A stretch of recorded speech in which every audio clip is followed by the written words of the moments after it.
Bonjour, c'est l'été et comme chaque année, on a envie de soleil et de bonnes ondes dans nos oreilles.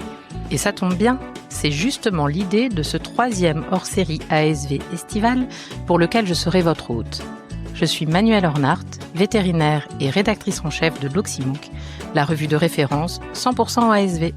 D'ailleurs, si vous n'avez pas écouté les 2 premières éditions, remontez le fil Vétomicro pour retrouver les épisodes. Cette année, nous mettons à l'honneur des ASV qui ont choisi de se former dans des domaines d'expertise spécifiques.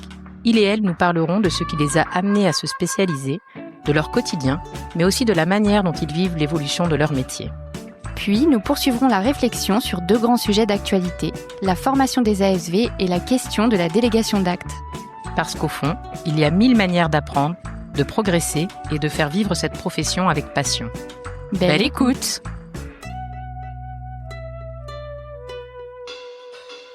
Bonjour à toutes et à tous, bienvenue dans ce nouvel et dernier épisode de notre série estivale des hors-séries ASV de Vétomicro pour cette année 2025.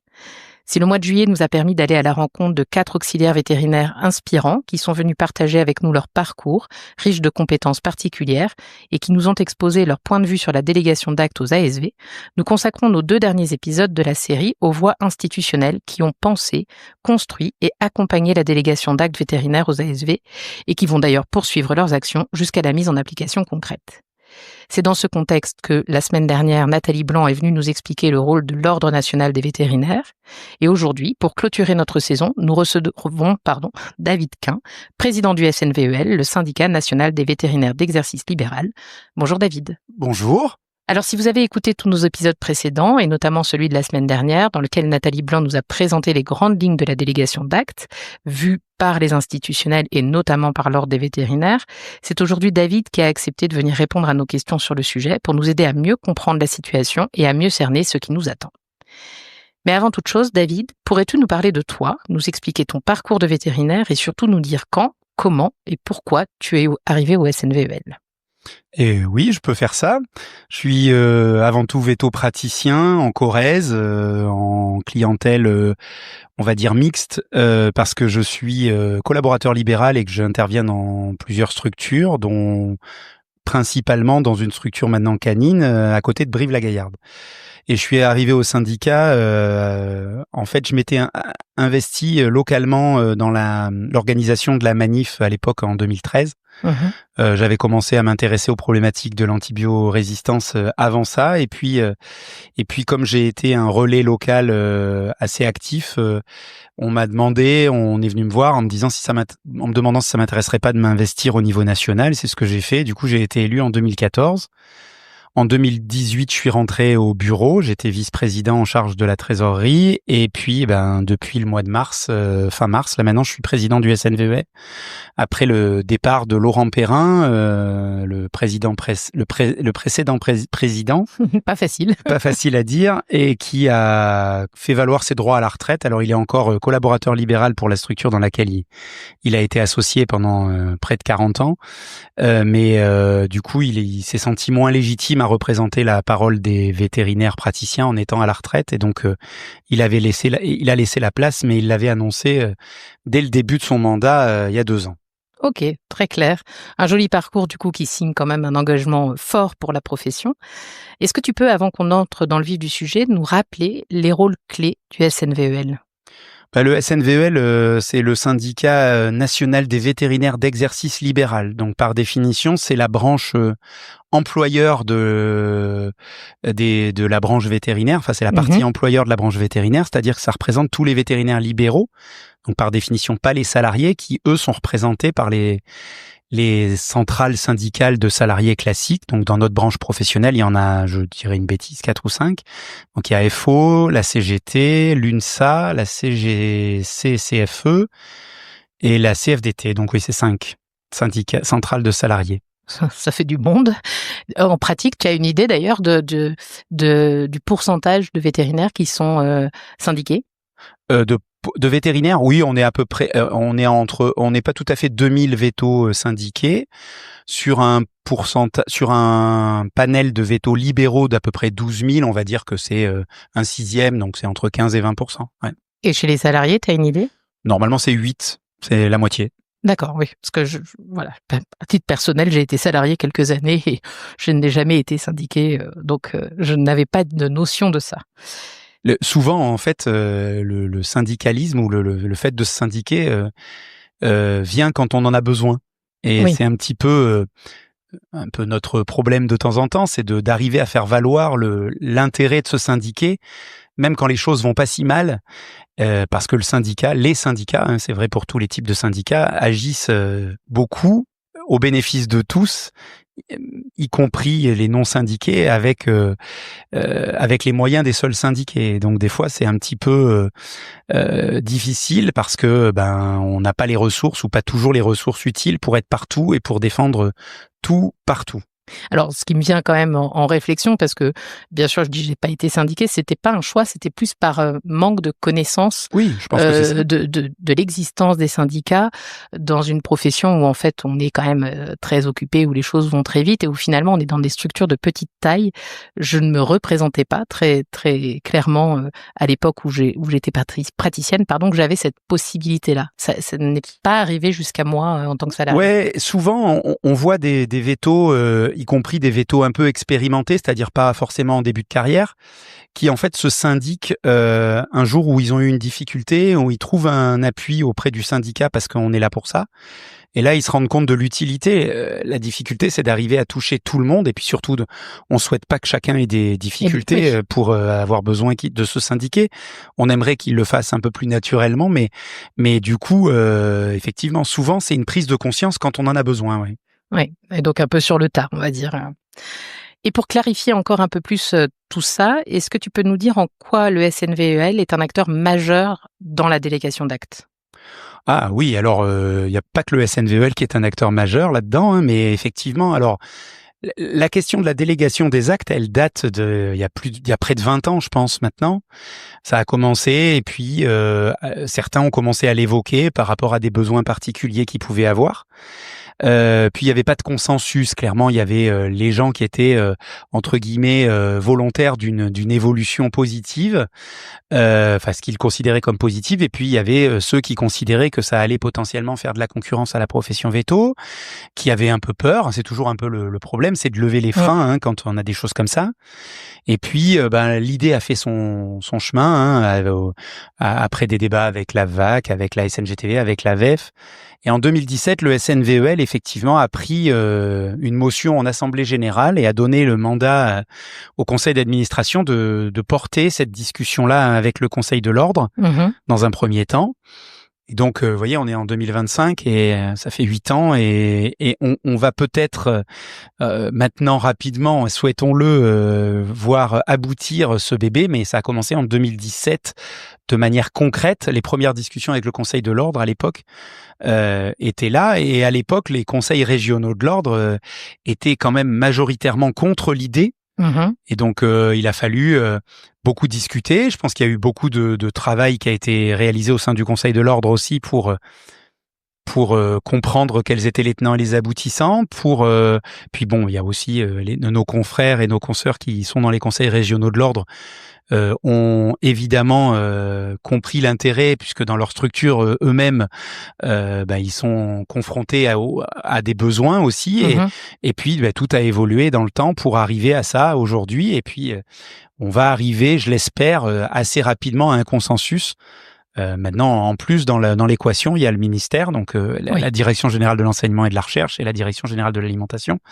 Donc voilà, on est sur la bonne voie, mais il reste encore puisque la loi a été promulguée, mais il reste encore la rédaction des décrets arrêtés. Et si tout va bien, j'espère qu'à la fin de l'année, on aura des textes d'application tout prêt, voilà. C'est parfait.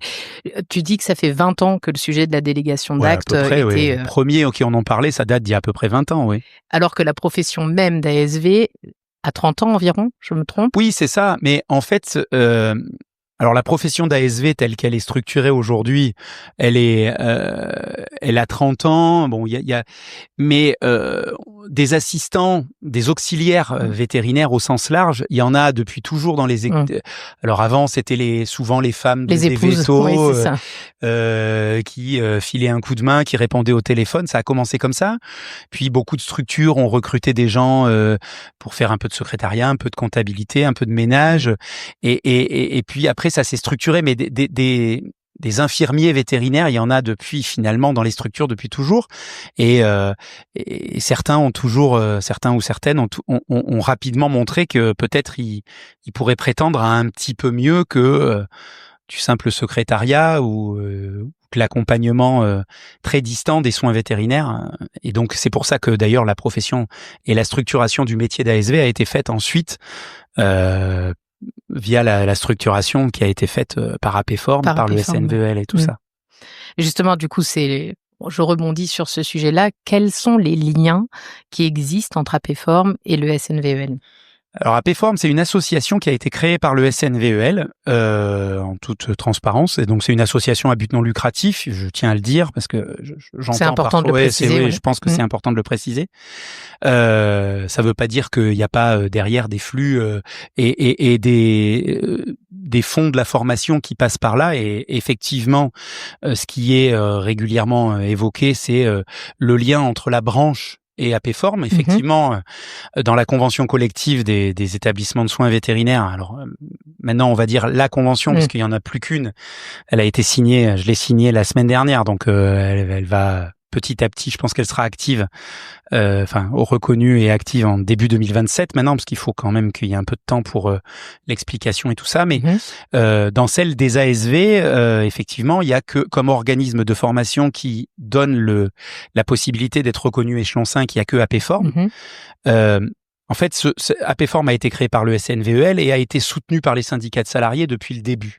Oui, alors, ça c'est important de le signaler. Oui, tout à fait. C'est-à-dire que effectivement, le SNVEL, c'est le côté employeur de la branche, mais le côté salarié de la branche professionnelle, qui est donc représentée par les syndicats de salariés, soutient aussi APFORM, et notamment parce que la construction d'APFORM a été faite dans un sens vertueux qui répond aux attentes des établissements de soins vétérinaires dans la co-construction avec les syndicats de salariés, donc avec des moyens de valoriser les salariés dans nos établissements de soins, avec des formations qui répondent aux attentes des salariés aussi. Il y a beaucoup les CQP, ils ont été créés à la demande des syndicats de salariés pour permettre aux salariés de nos établissements de soins de valoriser des compétences. Alors les CQP, pour ceux qui n'ont pas forcément la certificat de qualification professionnelle, c'est-à-dire en gros les petits diplômes supplémentaires au titre d'ASV qui permettent d'acquérir des compétences supplémentaires, donc des spécialisations. Ouais, on va dire comme ça. Oui, le terme spécialisation prête toujours à confusion dans le monde vétérinaire, mais c'est donc, ça. Voilà, c'est une sorte de spécialisation quand même à des modalités d'exercice, notamment il y a un CQP en comportement, il y a un CQP en management des équipes et il y a un CQP en soins techniques, en technicien de soins vétérinaires. Donc c'est tout ce qui est autour des actes de entre guillemets de back office dans les établissements de soins. Ok, très intéressant. Si tu devais résumer là maintenant, pour que les choses soient claires pour tout le monde, où on en est dans tout ce processus de délégation d'actes, tu dirais quoi ? Alors, je dirais que la loi est passée, donc elle est passée sans encombre, parce qu'il faut quand même aussi avoir conscience que quand on ouvre une délégation à des personnels non vétérinaires, on s'expose, et c'était très important pour la profession vétérinaire, on s'expose à ce que certains aient des velléités de venir grignoter certains pans de l'exercice vétérinaire, et c'est ce qu'on souhaitait pas, parce que il faut bien comprendre que c'est pas notre objectif de perdre des pans de notre profession. Bien sûr. On a déjà par le passé, on entend encore certains vétos qui regrettent le fait qu'on ait perdu l'insémination artificielle des vaches, la dentisterie des chevaux. Bon, bref. Et du coup, l'idée c'était pas de perdre des pans de notre exercice, mais c'était bien au sein de nos établissements, pouvoir déléguer sous la responsabilité du vétérinaire, qui est quand même le plus à même de décider, de juger de la compétence d'une auxiliaire à faire des actes d'infirmerie, on va dire, ça n'a aucun sens péjoratif dans ma bouche, hein, mais des actes d'infirmerie dans nos établissements, c'est-à-dire déposer des cathéters, faire une injection, suivre du monitoring d'anesthésie, par exemple, changer des poches de perf, mettre des produits dans un cathéter déjà posé, enfin sur évidemment prescription du vétérinaire, mais tout ça c'est quand même très utile et ça permet aux établissements et aux vétos de gagner du temps dans les établissements. Donc ça fait déjà un petit moment que le sujet est sur la table, je le dis, hein, on l'a évoqué en 2017. Donc effectivement, on est en 2025, on sait que les choses ont évolué. Et aujourd'hui, on en est à la phase où on est en train d'écrire les décrets et arrêtés qui vont mettre en musique, en fait, la possibilité de déléguer des actes pour donner un cadre très précis à ce qui va pouvoir être fait, comment, par qui et quand. Voilà. Très explicite. C'est ce qu'on attend d'ailleurs de tous ces textes-là. Une question qui me vient, je reviens un tout petit peu en arrière, mais parce que tu l'as réévoqué là. 2017, les choses se sont mises en place. Au départ, dans les ordres régionaux, et certains confrères et consoeurs n'étaient pas très motivé par l'idée de la délégation des conseils de l'ordre régionaux, parce que je me rappelle qu'il y avait une enquête qui avait été faite avec un premier retour de l'enquête qui était défavorable. Mais du côté syndical, c'est vrai que la motion a été votée en assemblée générale, c'est-à-dire à l'assemblée des délégués locaux. Mais sur le terrain, on avait aussi des gens qui considéraient que c'était pas une bonne idée du tout, hein, qui avaient peur de ce que ça pouvait donner, d'une potentielle concurrence déloyale vis-à-vis de certains actes faits par des ASV, par la clinique, la grosse clinique un peu plus loin. Enfin, il y a besoin aussi, et c'est pour ça que ces décrets et ces arrêtés sont très importants, il y a besoin de donner un cadre pour rassurer tout le monde et que finalement cette opportunité soit saisie par tous dans la limite des besoins de chaque structure. C'est ça qui est important, mais pour que ça ne soit pas utilisé comme une arme de concurrence déloyale entre structures vétérinaires. Donc c'est aussi pour ça qu'il faut un cadre et qu'on peut pas faire n'importe quoi non plus. Quel rôle, ou est-ce que la pénurie de vétérinaires qui a été quand même très forte et qui n'est pas encore complètement résorbée, soyons clairs, quel impact ça a eu sur le cheminement de la délégation d'actes? Est-ce que ça en a eu un? Alors, en 2017, je crois que c'était pas tout à fait aussi important qu'au moment de la période Covid, où là, ça s'est ressenti de manière très très forte. Mais je pense que la pénurie de diplômes vétérinaires a permis, je pense, de lever les derniers freins pour ceux qui étaient vraiment réticents, à se rendre compte que ça correspondait vraiment à un besoin global de la profession. Oui, une réalité de terrain. Voilà, une réalité de terrain. Je pense que ça a permis cette accélération de la prise de conscience. En soi, ça a crédibilisé la démarche, parce qu'on s'est rendu compte qu'effectivement, ça pouvait être pertinent. Et je pense que ça a permis de lever les derniers obstacles. Et l'arrivée des jeunes générations de vétérinaires, quel poids ça a joué là-dedans ? Alors, ça fait partie des choses qui font qu'on réfléchit aussi à, entre guillemets, échelonner les choses. Aujourd'hui, le premier niveau de délégation, puisque la loi ouvre à la possibilité qu'il y en ait au moins 2, mais le premier de délégation, ça va être un niveau de délégation qui peut-être va en décevoir certaines, celles qui attendent beaucoup de ce niveau de délégation. Ce premier niveau de délégation, il va surtout servir à permettre des actes de premier niveau, des actes basiques qui sont dans un certain nombre d'établissements déjà réalisés. Et finalement, ça va pas être très moteur dans les évolutions professionnelles à ce premier niveau. Mais effectivement, l'arrivée annoncée de nombreux vétérinaires à l'horizon 2030, ce que montrent les dernières études démographiques, nous a aussi amené à être prudents sur la manière dont les choses pouvaient être faites, parce que évidemment le but c'est pas de dire à une ASV dans 3 ans non mais finalement maintenant on ne délègue plus rien parce qu'on n'a plus besoin de toi. Ça serait extrêmement délétère et puis irrespectueux de ce qu'elles apportent dans les établissements. Donc l'idée c'est quand même d'essayer de faire les choses par étapes. Donc voilà, mais c'est vrai que la démographie, dans un sens puis dans l'autre, sont des facteurs qu'on regarde du coin de l'œil en se disant, essayons d'être progressivement adaptés, en essayant de pas prendre le même retard que depuis 2017, parce que clairement, je pense que si la délégation était arrivée en 2021, personne n'aurait contesté. Aujourd'hui, certains vont peut-être commencer à se poser la question de savoir si c'est pas déjà trop tard. Et je peux comprendre que certains se posent la question. Donc c'est pour ça que cet encadrement et ces étapes sont, à mon sens, indispensables à la bonne acceptation par toutes les parties du sujet. Oui, l'objectif étant de répondre aux besoins, pas de les dépasser et pas de déstructurer... Pas de déstructurer l'exercice dans les établissements de soins. Oui.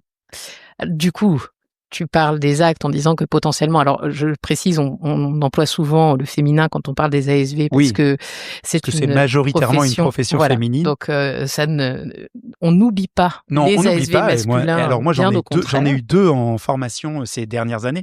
Donc oui, il y a aussi des jeunes hommes et on est. Et tout ça s'applique à eux aussi. Exactement. On est très content qu'il y ait une diversité dans le métier d'auxiliaire spécialisé vétérinaire. Et donc, je vais rebondir sur la partie des actes concernés, puisque tu as parlé, donc on en avait un peu parlé la semaine dernière avec Nathalie Blanc. Le niveau 2, c'est pour préparer la suite, préparer l'évolution. Il n'est pas à l'ordre du jour tout de suite. On fait les choses par étapes. On commence par le niveau 1. Tu disais à l'instant que cette liste allait peut-être décevoir certains ASV quand ils vont la découvrir. J'ai eu quelques échos des actes qui seront éventuellement sur cette liste et à titre personnel, si on n'y retrouve pas d'actes chirurgicaux que peut-être certains ASV auraient voulu voir comme des castrations ou des sutures, ça c'est très clair, on y retrouve quand même un nombre d'actes qui est intéressant. Est-ce que tu accepterais de nous donner quelques idées des actes qu'on peut y retrouver ? La liste, elle a été établie maintenant, elle est à peu près consolidée, elle est à peu près stable depuis un petit moment.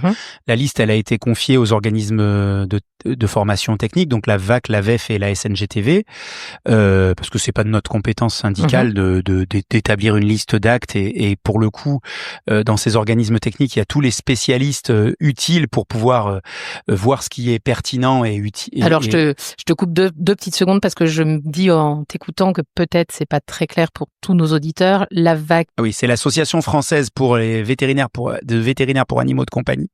Donc, c'est les spécialistes de la formation sur tout ce qui est donc formation continue en pratique canine. La VEF, c'est pour les équins, donc c'est pour les chevaux, et la SNGTV, c'est pour les productions animales. Voilà. Donc comme ça, on est très clair. On a effectivement tous les pans finalement de la profession vétérinaire. Je pense que nos auditeurs, tes auditeurs en l'occurrence, mais ont une petite idée de ce qu'est le congrès à VAC. Alors la VAC, je pense que j'avais aucun doute là-dessus. Voilà. J'étais plus sur le SNGTV et éventuellement la VEF, où je suis pas sûre que, en tout cas, tous nos auditeurs ASV avaient forcément. Oui, tout à fait. Voilà. Mais la VAC, le congrès fait que leur notoriété n'est plus affichée. D'ailleurs, j'en profite pour rappeler que cette année, ASV, le congrès, qui est la partie réservée aux ASV, fêtera ses 10 ans. Donc, au mois de novembre à Marseille, rendez-vous ASV, le congrès, on y sera évidemment. Oui, bien. Et nous aussi. Oui, donc du coup la liste, elle est assez effectivement, elle prend tout ce qui est prélèvement à des fins d'analyse. Donc il y a les prises de sang, il y a les prises d'urine par voie naturelle, il y a les écouvillonnages dans les oreilles, dans vaginal, buccal, de la cutané. Il y a l'écouvillonnage intrarectal à l'exception des chevaux. Il y a tout ce qui est soins. Alors il y a tout ce qui est soins dentaires avec des tartrages, les polissages, les plaies complexes, les soins des plaies complexes, l'entretien des drains, le retrait des points et de sutures et des agrafes. Il y a tout ce qui est injection, administration sous-cutanée, intramusculaire, intraveineuse. Alors, à l'exception des stupéfiants, des anticancéreux ou des antibiotiques critiques. Il y a les administrations de soluté, il y a les poses de sondes urinaires s'il n'y a pas de calcul. Oui. Voilà. Il y a également les intubations. Il y a les sondes nasales, il y a l'extubation, il y a la surveillance du monitoring Et puis il y a les conduites de première urgence, c'est-à-dire les soins d'urgence. Voilà. Ce qui est quand même, je trouve, pas mal. Ça répond à, en tout cas, effectivement, pour certaines structures, une régularisation probablement de choses qui se faisaient déjà. Ouais, disons que ça correspond à tout le panel de ce qui peut être fait régulièrement en soins infirmiers de première nécessité ou de première intention, qui globalement, dans un certain nombre de structures, sont déjà réalisés. Et je pense que c'est quelque chose qui peut donner un petit peu de nouveauté à l'exercice des auxiliaires, parce que aujourd'hui, c'est pas toujours le cas, et quand ça ne l'est pas, ça peut donner envie de faire des choses un peu nouvelles. Alors du coup, la question qui vient derrière quand même assez rapidement, c'est la question de la formation. Oui. Parce que donc d'expérience terrain, bien sûr, j'ai vu des ASV poser des cathéters et faire des injections. J'en ai quand même vu beaucoup moins sonder des chats au niveau urinaire ou intuber certains chiens. Comment les choses vont se passer? Vers quoi on s'oriente? Alors, il va y avoir a priori 2 phases. Il va y avoir la phase qu'on va dire pérenne, celle qui viendra pour celles et ceux qui n'ont jamais pratiqué d'acte délégué. Donc ça nécessitera donc dans un deuxième temps, on va dire, puisqu'il y aura une phase de transition, mais la phase pérenne, celle qui nécessitera que, en plus d'un diplôme d'auxiliaire spécialisé vétérinaire, il y aura une formation obligatoire et donc un examen à passer pour être considéré comme pouvant réaliser des actes délégués.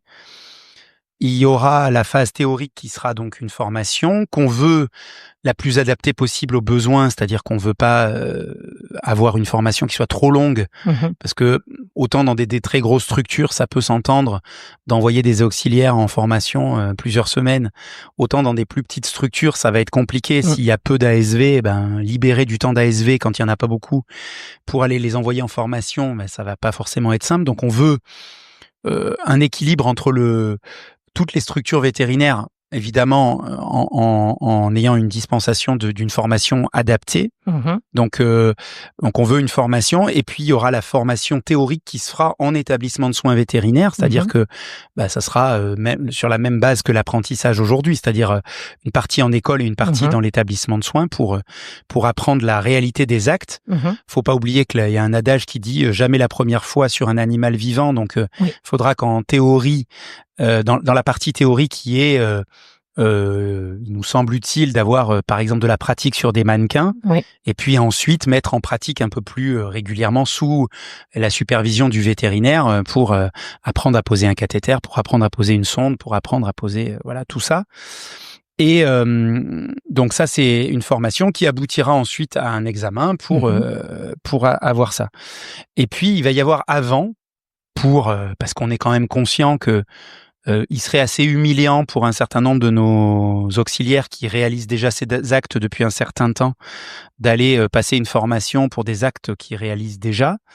Il y aura cette phase de transition qui devrait durer 3 ans, le temps de laisser à celles et ceux qui n'auraient pas, par exemple, les prérequis indispensables, qui seront d'avoir un titre d'auxiliaire reconnu et une durée de pratique dans la clinique pour pouvoir prétendre à être exonéré de la phase de formation, mais il y aura quand même un petit examen final pour dire oui, je le pratique, je le fais valoir, et je passe l'examen, et du coup je valide avec une attestation du vétérinaire que je réalise bien ces actes pratiques dans mon établissement.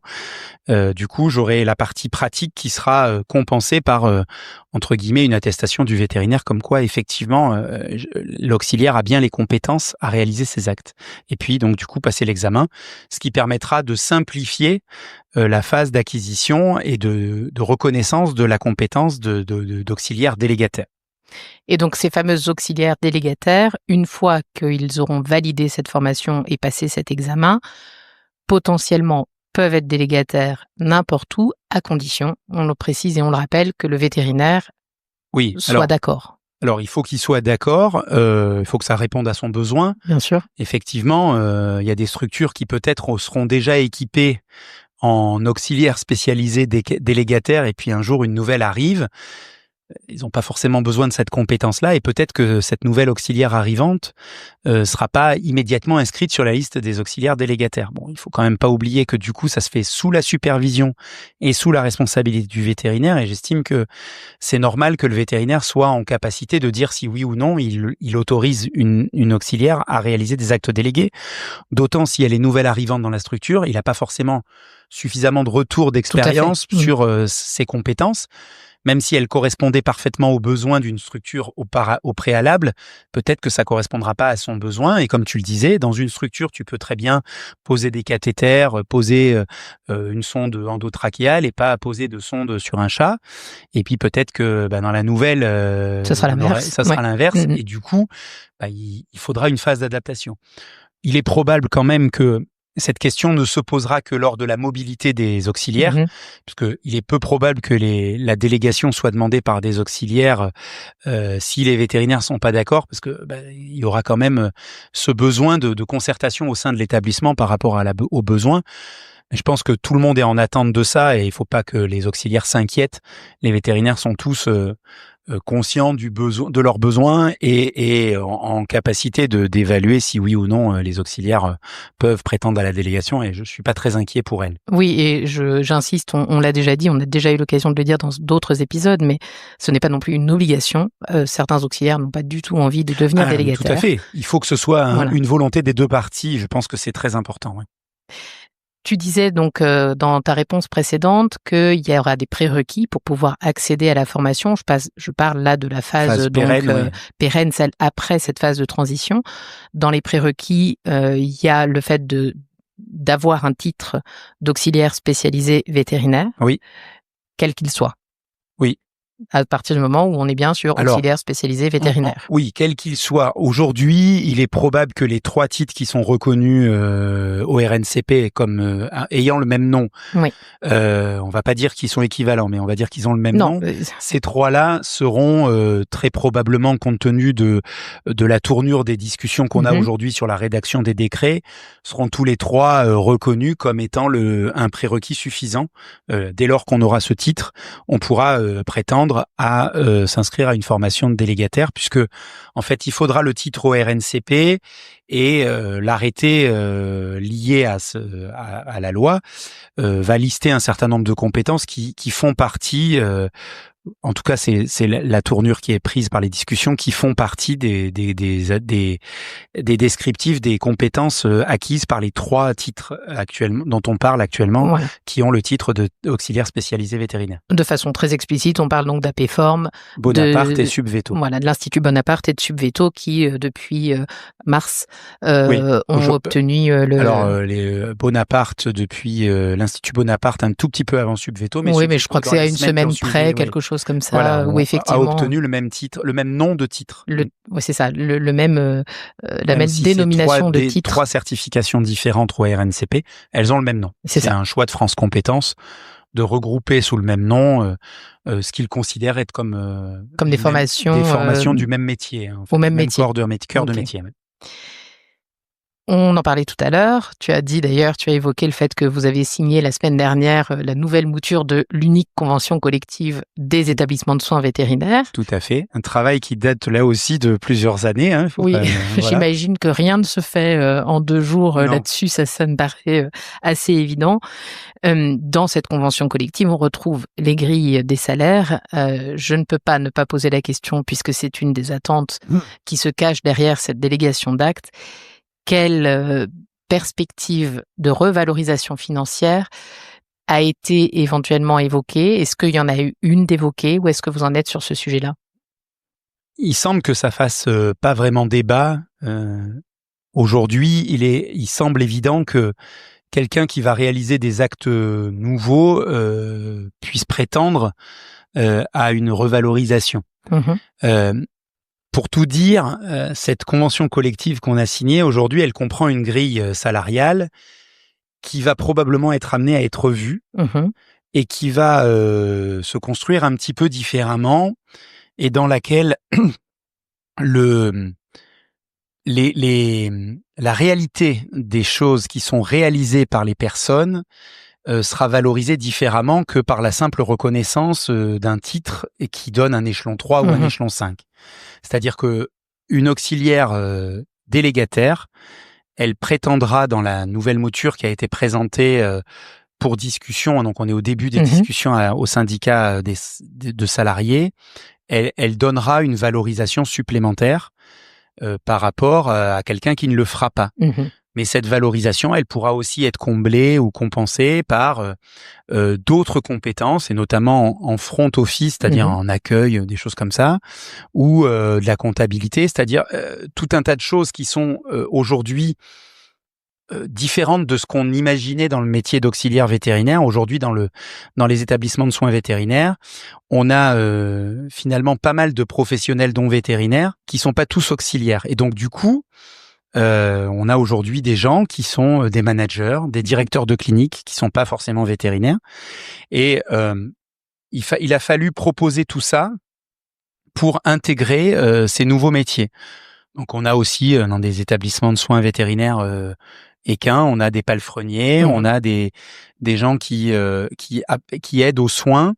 Et donc, il a fallu intégrer tout ça. Et donc, la délégation, ça fait partie des différentes lignes qui permettront de valoriser un peu plus ou un peu moins si elles ne sont pas réalisées, les auxiliaires. Et le niveau du titre par rapport à l'échelon actuel fait aussi partie de cette grille, mais ne sera qu'un élément de cette grille. Et aujourd'hui, par exemple, quelqu'un qui ne sera pas reconnu échelon 5, qui n'aurait pas été reconnu échelon 5 à date dans la convention actuelle, pourra très bien, en étant délégataire, avoir un nombre d'unités équivalente à quelqu'un qui sera échelon 5 et qui fera pas de délégation, par exemple.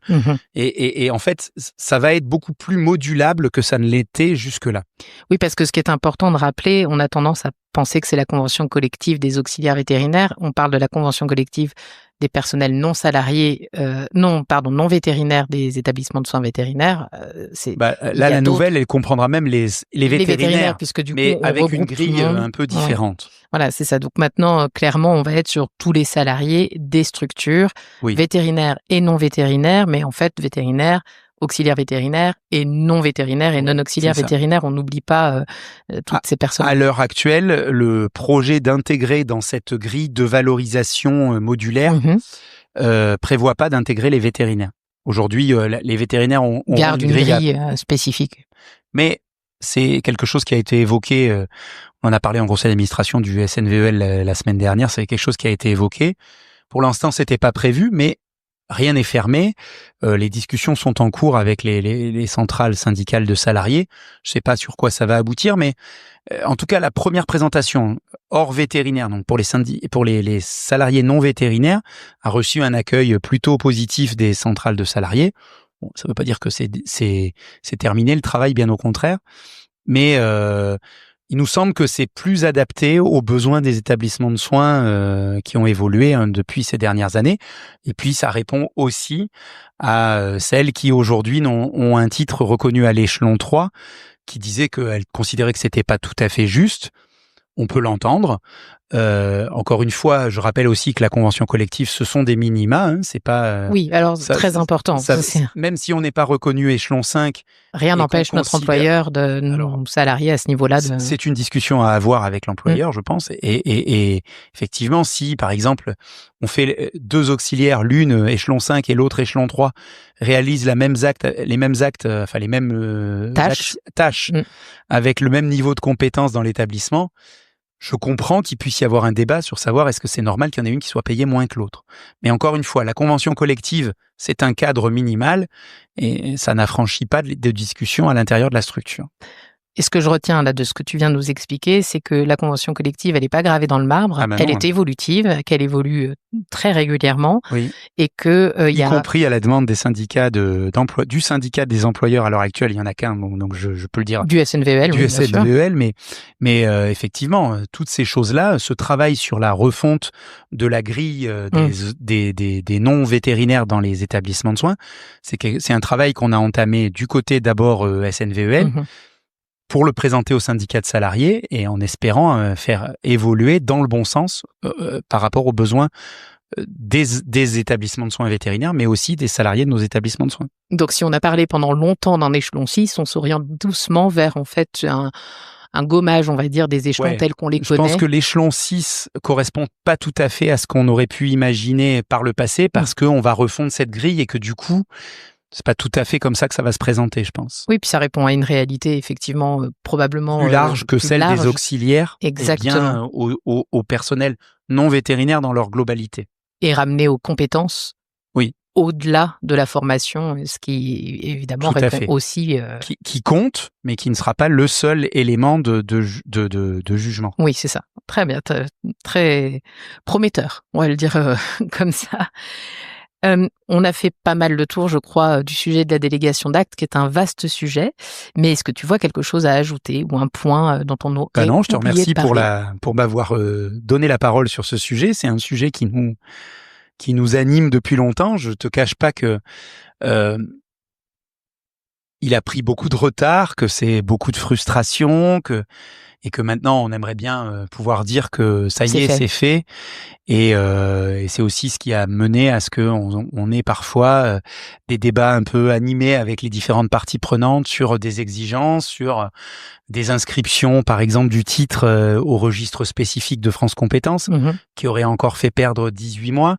Ça veut pas dire que ça arrivera pas, mais on a réussi à discuter, à se mettre d'accord sur le fait que pour aboutir, on va s'affranchir de ça pour le moment, et que si c'est pertinent, si c'est utile, il sera toujours temps de faire bouger les choses, mais que pour l'instant, on a voulu vraiment que ça aboutisse rapidement. Qu'on puisse rentrer dans le concret et que la délégation arrive de façon officielle dans les structures. Et qu'un certain nombre de nos auxiliaires qui voient la retraite arriver, voient la délégation avant leur retraite. Et le temps de la voir. Oui, c'est effectivement. Mais oui, parce qu'en 7 ans ou 8 ans, oui, c'est vrai. Il y en a un certain nombre qui certainement auraient aimé le voir et qui l'auront pas vu. Donc voilà, moi je pense à tous ces gens-là qui espèrent ça depuis longtemps. Et à tous les vétos aussi qui espèrent ça depuis longtemps. Donc voilà, je pense qu'il est temps qu'on aboutisse. C'est vrai, et c'est vrai que on a eu le sentiment qu'il y a eu beaucoup de rebondissements, que les choses ont pris du retard, mais on aime bien être un peu optimiste, nous, chez nous, et donc je dirais qu'on n'a jamais été aussi près du but. On n'a jamais été si près, c'est sûr. Et que la marche de la loi était une marche qui était compliquée, que celle-là, elle est passée, et que maintenant... il y a les décrets vont passer au Conseil d'État, donc effectivement, il va quand même falloir que ce soit validé juridiquement. Oui. Mais globalement, c'est des étapes qui sont moins impactante, ou en tout cas moins risquée. Et donc oui, là maintenant, on n'est plus qu'à quelques mois, on va dire, de l'arrivée. On tient le bon bout, pour dire les choses. Eh ben, merci beaucoup, David. C'était un plaisir de te recevoir. Notre épisode touche à sa fin. Encore merci à David d'avoir accepté notre invitation. C'est sur ces mots que nous clôturons notre 3e saison des hors-séries ASV de l'été de Veto Micro. Encore merci à tous nos invités. J'ai pris beaucoup de plaisir à échanger avec vous tous. Je vous souhaite à toutes et à tous une très belle journée et je vous dis à très bientôt. Merci d'avoir écouté cet épisode de Veto Micro. Si le cœur vous en dit, partagez-le à vos amis et à vos collègues, abonnez-vous au podcast et mettez-nous une note de 5 étoiles avec un gentil commentaire. C'est ce qui nous permet de remonter dans les classements et de donner de la voix à la profession. Si vous souhaitez participer à Veto Micro, nous suggérer des invités ou tout simplement nous écrire, faites-le sur l'adresse podcast@themavet.fr. Prenez soin de vous et à la semaine prochaine pour écouter une nouvelle façon d'être vétérinaire.